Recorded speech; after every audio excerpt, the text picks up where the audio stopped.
Let's see if I can show you guys on these ears. So what I like to do is just pull them from the inside out, maybe, if I can get my finger in and do it.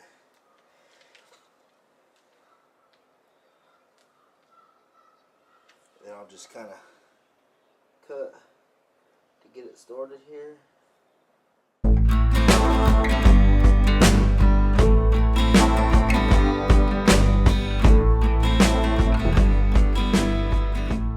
guys, here's our Coon. You can see I just slid him skin side in, I guess flesh side out would be a better term, over the fleshing beam here. And so you just take a dull knife, a dull fleshing knife. Doesn't have to be a sharp one like you would with a beaver. And we're just going to scrape them down. So I'm going to grab one. We're going to show you how to do that real quick.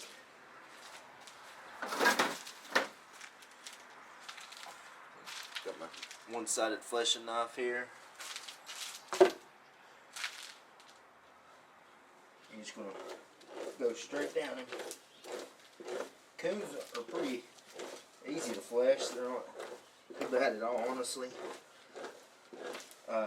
And you don't want to quite, like with a beaver, you know, you can tell I was pushing down pretty hard. And I'm not saying you don't want to push down with any pressure, but you can start causing the fur to rip out on the other side if you do. And you can see, I mean, I'm not applying very much pressure at all, and it just comes right off.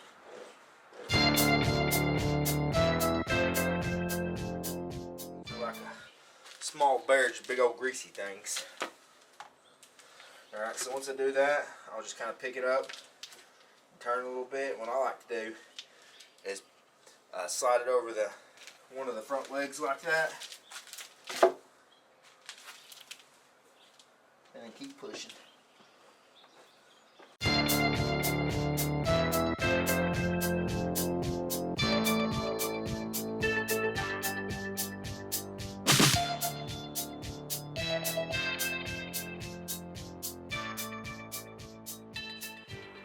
Flip it around to the next one.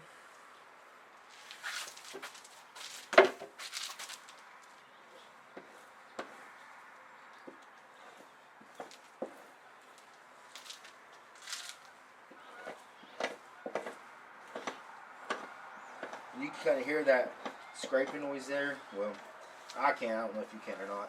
But all that is the nipples on the belly of the coon.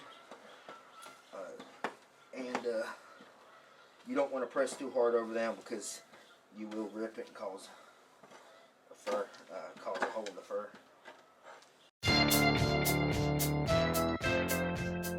And we are eventually going to get set up to have a legit setup here on our beam, where I'm not just pressing against the bottom of the wall here and holding it against my stomach and skin it and fleshing like that.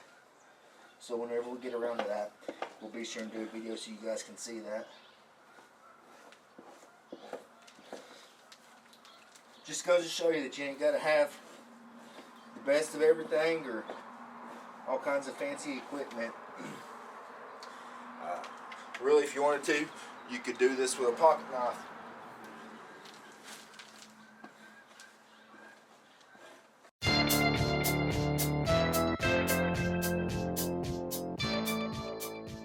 I will go ahead and do the tail, but I'll do it ever so gingerly.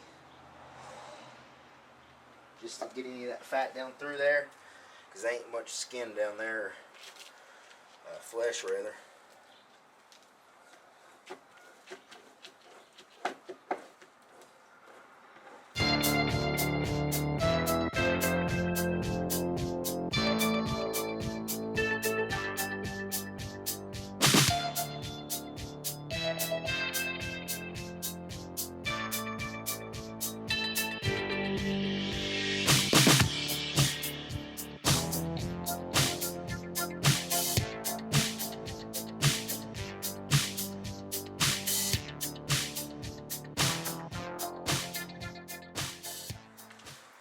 Then up here around the nose and eyes and mouth where some of this tissue was. I've got to do something with these ears anyways, so we're going to peel them off. So I'm going to grab my knife and just go ahead and peel some of this off. It's a little easier.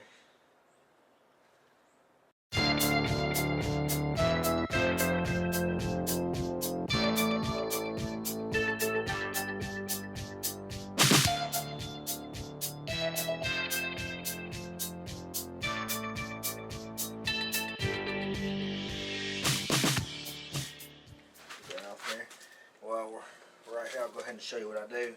I usually just kind of pull tight. I don't know if you can see it right there at the leg. I'll just cut straight down. And that way that will sew up whenever I get done. And it won't be like anything was there. So do the same thing to this one.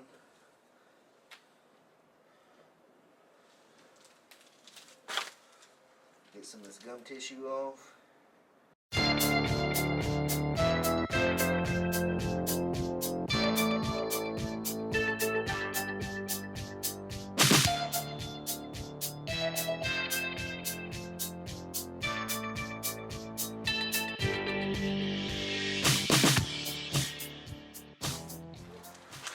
Let's see if I can show you guys on these ears.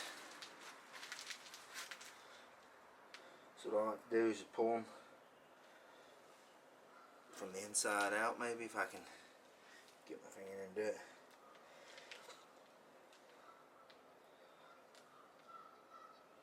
Then I'll just kind of cut to get it started here. Get this cartilage out of here. And then a lot of times you can pull. Sometimes you might have to get some pliers. So I got some pliers right here.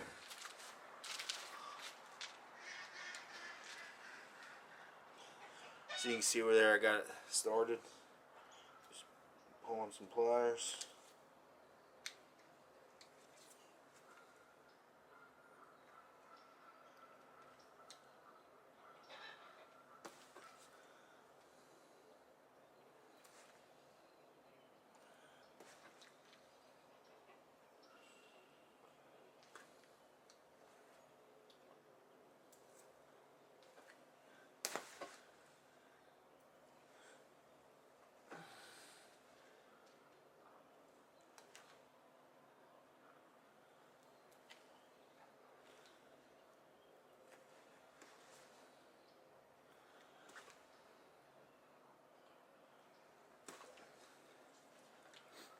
Being a little booger.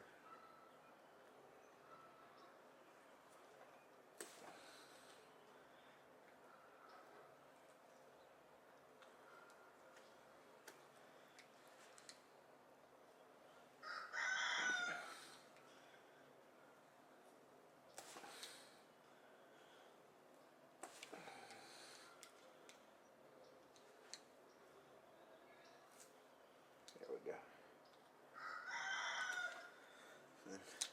Just pull that cartilage off just like that. And you still got the ear.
Been a little difficult.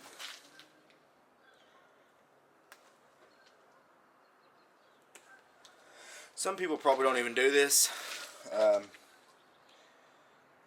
and you could get by without it, but this is the way I was taught to do it, so that's just the way I do it.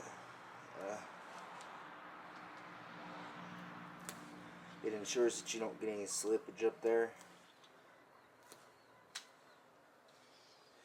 And you can see like this little bit of meat right here. We're going to go back and cut that off.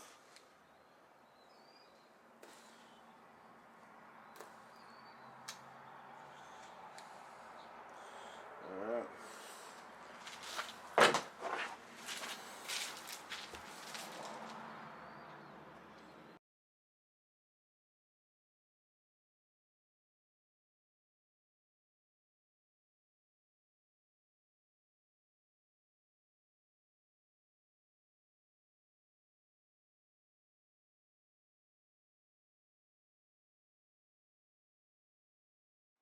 Alright.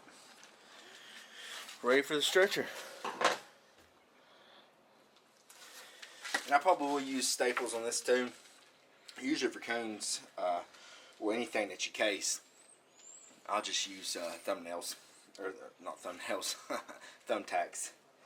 Daggum, I'm struggling today. Today's been one of them days for me.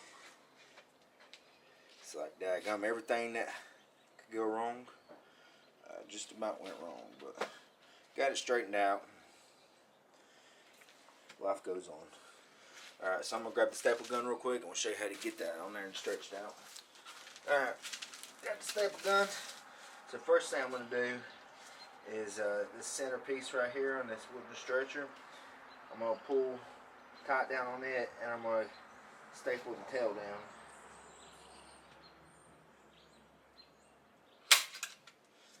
And then I'm going to staple the tail just every little bit all the way up here to keep these flaps open. Keep it from spooling and slipping.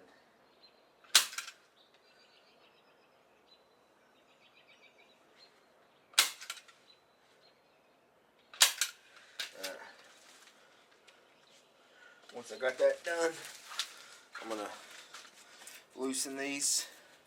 Get the cobwebs off them. You can tell they've been sitting all year. And stretch it out.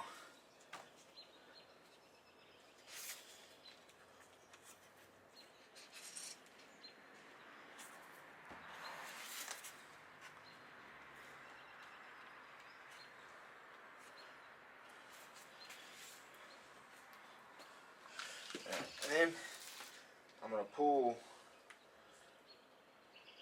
downwards and staple all this.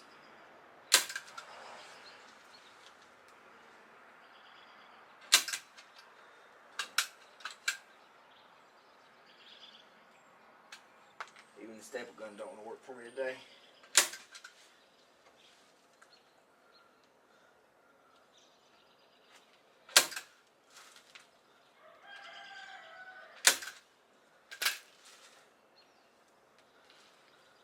We'll do the same thing over here. Pull down.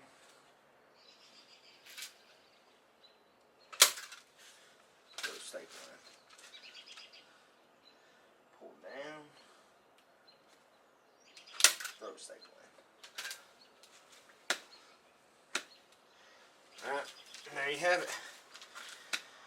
Now he's ready to be salted.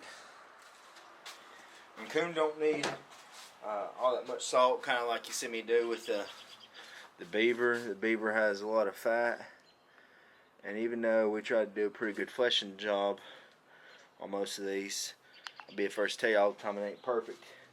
And so I always like to use salt because it makes up for my imperfections.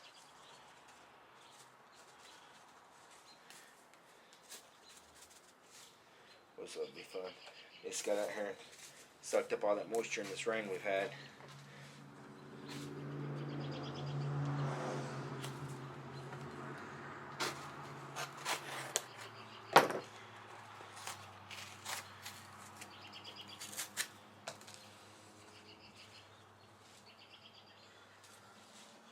We'll just rub that in.